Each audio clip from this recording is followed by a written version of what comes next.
episode 3 of Inside Out. My guest tonight is somebody who I know for 40 years. As a person, he's a loyal friend, very witty, and has enormous talent for mimicry. As a cricketer, he epitomized the never say die attitude, and he was a complete team man. As a coach, he's been doing a fabulous job as a bowling coach of Team India. It's my pleasure to present Bharat Arun to you. Welcome, Arun. It's a delight to have you with us. Thank you very much, Ram, and it's a pleasure to be here with you. Yeah, to start off with, are you still the stress buster in the dressing room like you were in your playing days? What's life without a little bit of humor? And I think it always works. Humor is very good, especially in the dressing room. Sometimes tense situations, you need to come up with some humor, and so that's an icebreaker. And I think it's extremely important part of the dressing room. I would have only been disappointed if you said you are not. You should be what you are, and the boys need it because it can be full of pressure in the dressing room at times. I think you need to be yourself. And you've grown up being like that, and I don't think you should even try to change yourself, even though you are the coach. And humor, I think, is the best way to connect to. It breaks a lot of ice, and that is the quickest way to connect with people. So I think if it is there in you, might as well be yourself. Yeah, I've always been intrigued by one thing, Arun. I can take the liberty of asking you, what does it take to be a fast bowler? And in the first place, what makes a youngster to say that I'll become a fast bowler? When you're young, especially looking at the wickets, you want to bowl fast more than getting wickets. I think if you're happy, if you're making the batsman sway, you want to hit the batsman, and you want to see him jumping, dancing around the wicket. I think that those are the things that really egg you on when you're young. But then later on, as you're growing up, you realize, yes, you need those things, but you need to add up many more things for you to be successful as a fast bowler. But the sheer thrill of being a fast bowler is I think, mind-boggling.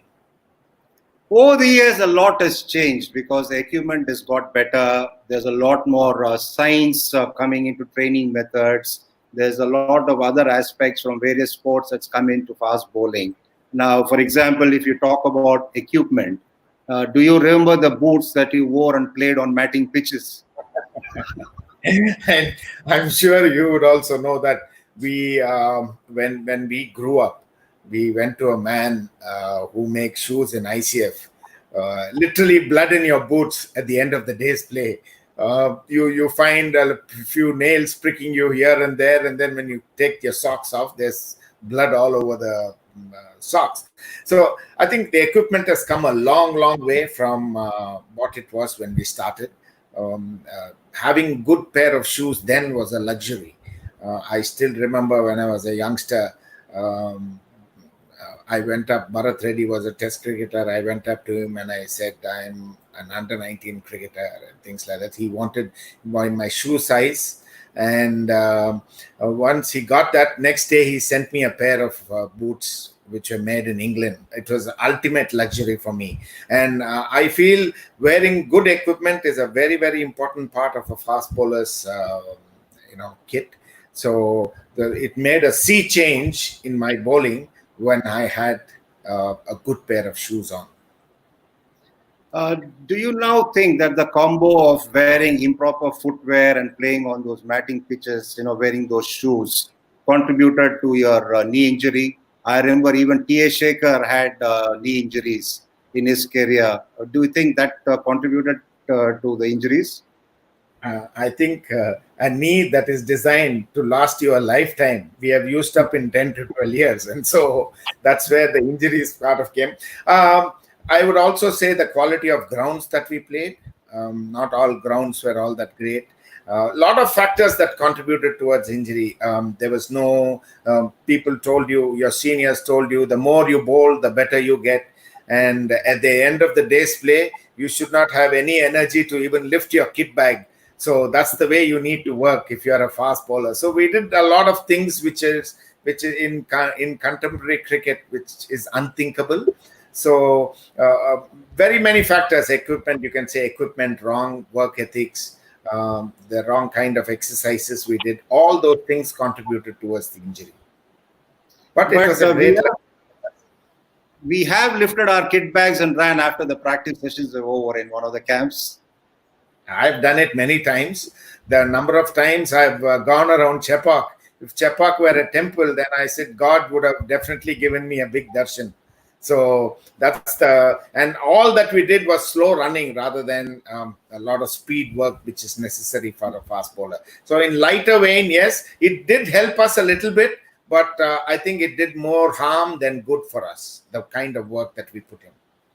Yeah, for the young fast bowlers watching this, good footwear is very important for a fast bowler. That's what Bharat Arun is trying to convey to you all. Make sure that you get a good pair of shoes, no matter whether you're practicing or playing matches with it. Now, there's a lot of technology that's come into cricket. It started off with the software for video analysis. Do you think video analysis can be a double-edged sword? I feel it's like fire. Fire can be your friend. It can be your worst enemy too. When you use it judiciously, it's your greatest friend. So is video analysis. And I think too much of anything is bad. But I think video analysis, if you can use it in the right mix, there are things which you can really use up.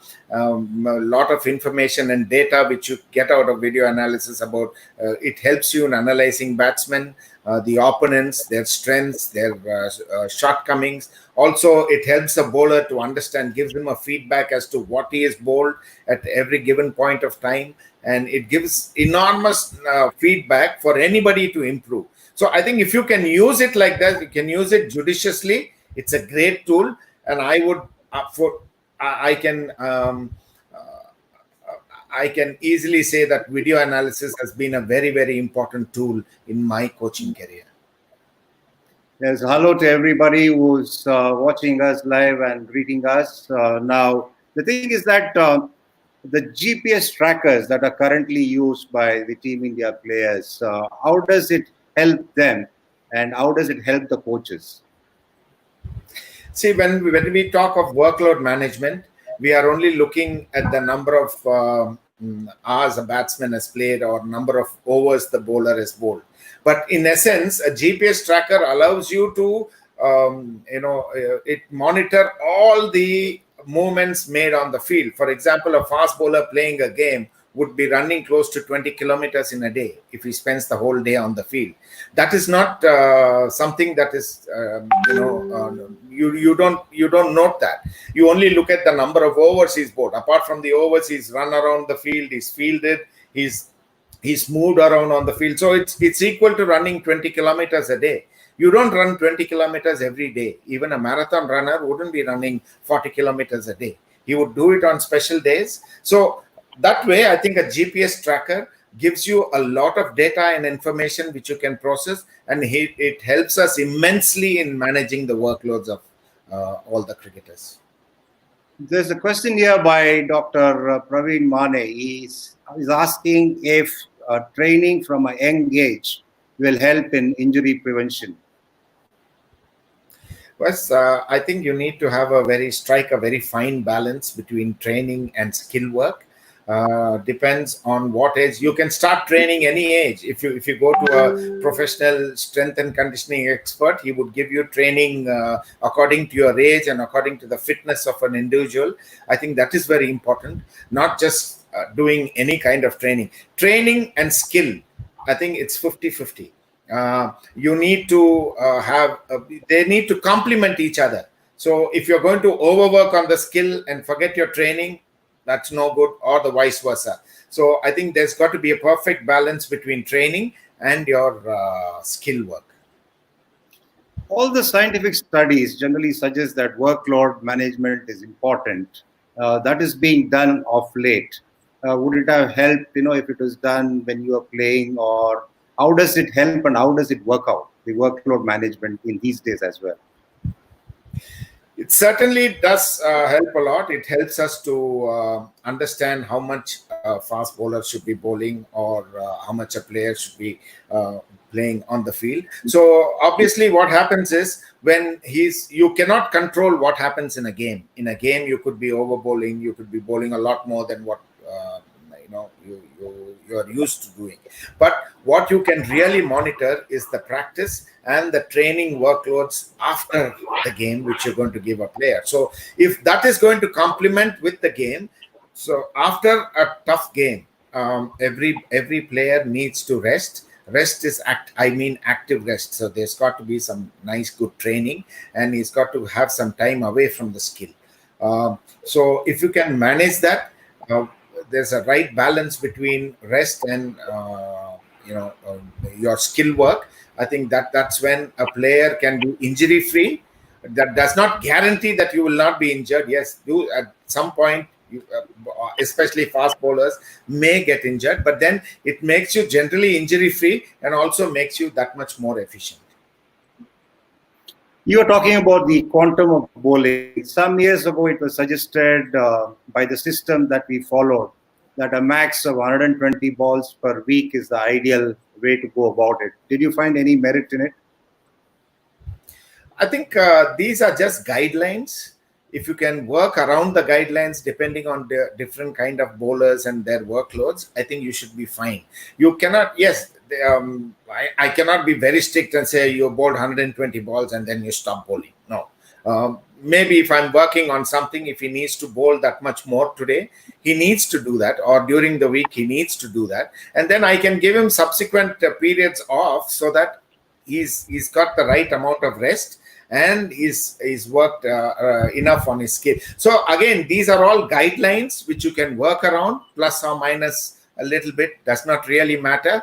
But overall, keeping these guidelines in mind, and most of these guidelines were brought into thing at junior levels, and not that seniors do not have these guidelines. Of course, yes, they do have these guidelines. This is more so for junior cricket, because people, very young kids who try to bowl fast over a period of time, they tend to overdo it, and that's when injuries do crop in. The science coming into cricket, and especially when it comes to training, has really been of great help for the fast bowlers especially. Yes, it does, because I think the way you train, the results are there to see for everyone. I think most of the Indian fast bowlers, they are very, very, very strict about their training schedules, and they do not miss even a single training session. And so this has contributed really to them being really fit, and not only fit, also bowling. They are all bowling 140 plus, and they are doing it consistently over a period of time. And so I'm totally convinced that you need to be in training. You need to be like a racehorse, which is absolutely fit and raring to go for a fast bowler. It's a very, very important. What aspect of fitness is really important for a fast bowler? Of course, he needs to be fit all round. If you were to pick one aspect, is it the speed, the strength, the agility, or the endurance? Well, it's more like cooking a dish.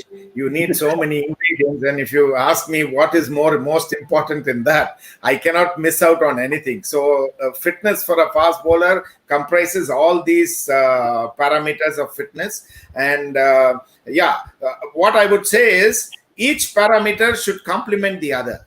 It's not that you just overwork on strength and you don't take care of your endurance and speed. So everything is important. If you look at an activity in cricket, everything is about speed. Okay, it's a fast bowler, it's about running in fast. For a batsman, it's running between the wickets, it's speed. For a fielder, it's chasing a ball, it's speed. And then you get moments of rest. So how quickly you recover from that is very, very important. So I think it's all about, if you ask me any one parameter, I would say all the parameters are equally important and they complement each other. Now, there's a time when people believed that reverse swing could be done by only a select few, but science has made it clear that provided the conditions are right, the things are done properly, any fast bowler can produce reverse swing. Yes, earlier people said you need to be bowling at this many kilometers an hour for the ball to reverse swing. But then it has been proved that people who are bowling much slower, I think reverse swing is an art which you can master, and especially bowling in the subcontinent, because the wickets are a little more abrasive. In our domestic championship, Ranji Trophy, your wickets are placid, they are abrasive, and sometimes you do play on grounds that are not all that great. So the ball becomes old. The wicket has a kind of a sandpaper effect on a ball, and so it becomes old, and that is the most conducive ball for reverse swing. So I think most of them learn through that how to reverse the ball. So that comes in very, very handy when they come up to play higher levels. For the benefit of the viewers, can you just tell us what differentiates reverse swing from conventional swing? Let me get a ball, I think. Just a minute. Okay. I'm showing a ball here. Conventional swing is when the ball moves away from the shine. Suppose this is the shiny side and this is the rough side. Okay. Always conventional swing, the ball moves away from the shine. Okay. And I've just got one ball here, so I wish I could show you the old ball, but I'm just telling you. In a new ball, I think to explain reverse swing, I need to go through the whole process, because it's like when you travel on a bike, you feel when any object travels in the air, it meets up with resistance. So it is very much like a ball that travels in the air would definitely meet up with resistance. It's like when you go on a bike, you feel the breeze on your face, on your thing. Similarly, when a ball travels in the air, it meets up with resistance. So what actually happens in swing? Initially, the shine is the same on a new ball. So the orientation of the seam is extremely important. A slightly tilted seam this way for an outswinger. So what happens when the air hits the ball? On one side, the air clings onto the ball and it separates later. And that's where high pressure is formed. On the other side, because the orientation of the seam, the air hits the seam, the airflow is disturbed, and then the separation point is much earlier. So what happens is there is low pressure here. So high pressure on one side, low pressure on one side. So the ball moves always from high to low. Okay. Similarly, in reverse swing, what happens is, or I can tell you, when the ball becomes older, you shine only one side of the ball. So the same principle happens. The shiny side, the ball swings away from the shine. Suppose this is the rough side, the side is rough, and there are micro tears also on the ball. So what happens on the shiny side? The air clings on to the orientation of the seam is not very important at that point of time. The air sticks to the shiny side and the separation point is much later.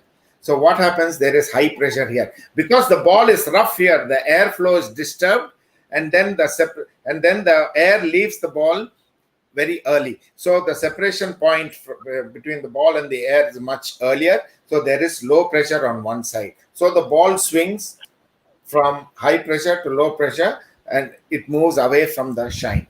But reverse swing is totally the opposite, where the ball swings towards the shine. Now what happens is, when a ball becomes very old, the shine on one side is not all that great. It's just smooth enough. And on the before I go on to reverse swing, I should tell you something about the golf ball. Why are there dimples on the golf ball? Because when the ball is hit, it travels a longer distance in the air. Because of the dimples, the air pressure is same throughout. So what happens essentially in a very old ball is the rough side of the ball is more like a golf ball. It's evenly rough, so it is more like a golf ball, and the pressure on that side is very even. Whereas on the shiny side, there are micro tears which are invisible to the eye that will disturb the flow of air. So now the whole process changes. Whereas the shiny side, the separation point is early, and on the rough side, the separation point is a little later, but thereby creating high pressure on the rough side and low pressure on the shiny side, whereas the ball moves towards the shine, and that is reversing. I think this is scientifically been proved, but again, for a bowler to understand, we just need to show them how much they need to shine the ball and how rough the ball needs to be kept for the ball to reverse. And so they do try all these things in the net, bowling with an older ball, and then they learn. Another branch of science, biomechanics, is playing a crucial role in coaching as well these days. Well, it's like a knife in a surgeon's hand and in a murderer's hand.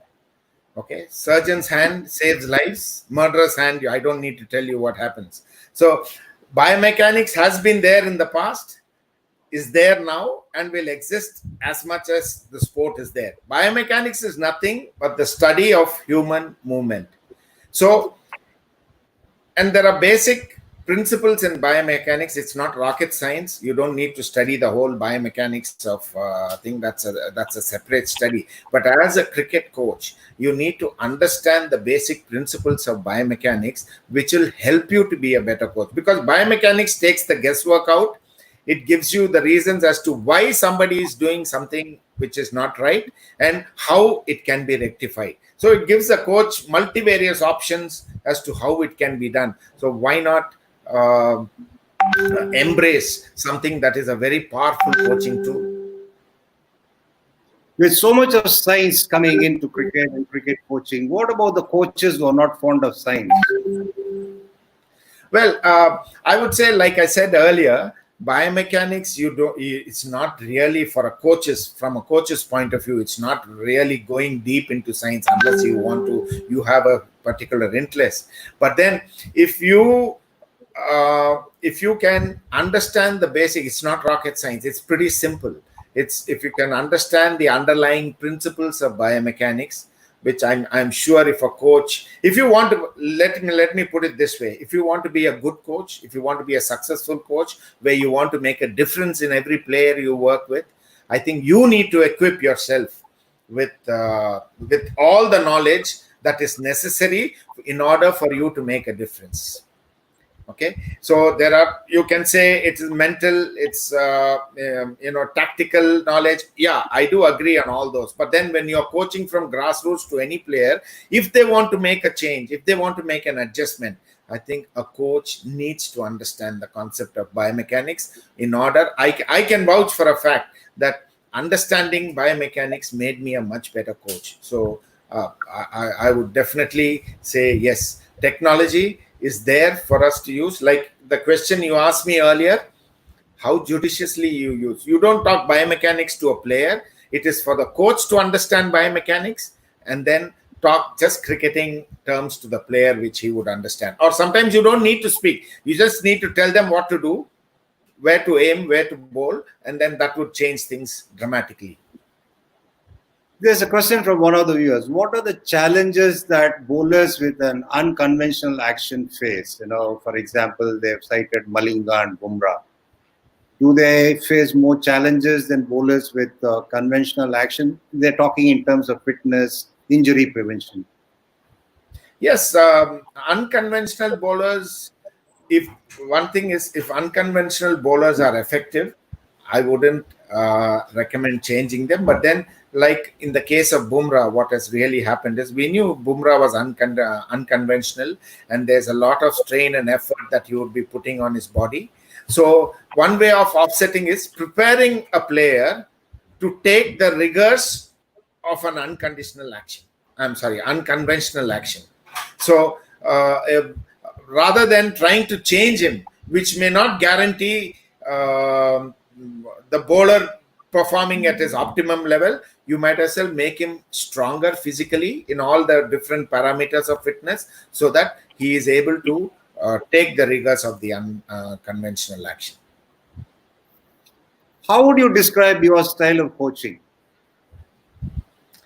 Well, I always believed in one principle of coaching. I said a good coach expects a player to think highly of him, but a great coach helps a player to think highly of himself. So my bottom line of coaching would be empowerment, to empower the players with the right knowledge so that ultimately they are their own coaches. But then you got to be very careful. You got to draw the line and say, I need to empower him according to each one's potential. I need to empower them. When to tell them, what to tell them is extremely important. So if you ask me my style of coaching, it's about empowerment. Would it be fair to say that your stint at the NCAA some years ago provided a great solid foundation to you? I think whatever I am as a coach today, I should thank the time that I spent at NCAA, because I was a teacher, or also I was coaching the coaches there, and which means every time you talk about your subject, your knowledge about the basics is getting that much stronger, and also you are answering a lot of questions which the coaches put up to you. You need to answer them convincingly. I think I did that, or I believe I did that. So I think that was the biggest learning curve for me as a coach. And yes, if you to answer your question, yes, my stint at the NCAA helped me immensely to be what I am today. There's another